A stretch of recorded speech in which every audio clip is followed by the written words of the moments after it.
Taste the Daily. பேரறிஞர் அண்ணாவின் நினைவு நாளில் அவரது அரசியல் மற்றும் கலைப்பயணம் குறித்து விவரிக்கிறது இந்த செய்தி தொகுப்பு. 1995ஆம் ஆண்டு நீதி கட்சியில் தனது அரசியல் பயணத்தை தொடங்கிய அண்ணா 1917இல் மதராஸ் ஒருங்கிணைப்பு இயக்கம் என்ற அமைப்பை உருவாக்கி ஏழை எளிய மாணவர்களுடைய கல்விச் செலவை முழுமையாக ஏற்று உதவினார். பெரியாரோடு கருத்து வேறுபாடு ஏற்பட்ட அண்ணா முரண்பட்டார்.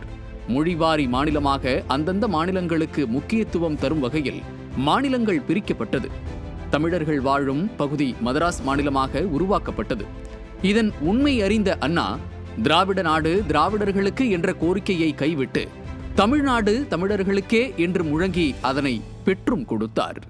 1967இல் அண்ணா தலைமையிலான திமுக கழகம் வெற்றி பெற்று முதன்முறையாக தமிழகத்தில் ஆட்சியை பிடித்தது. இளைஞர்கள் கொண்ட அமைச்சரவையாக அந்த அமைச்சரவை இருந்தது.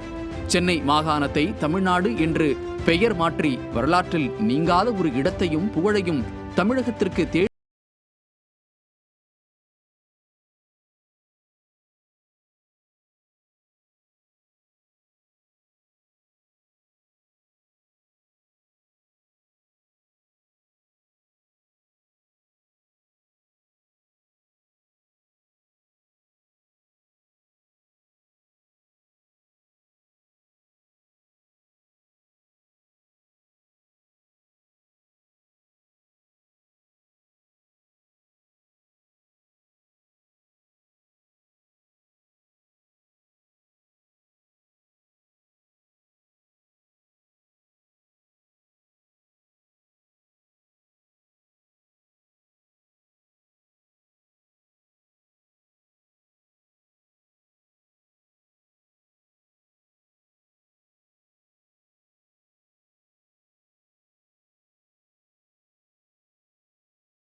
வாழ்ந்து கொண்டிருப்பார்.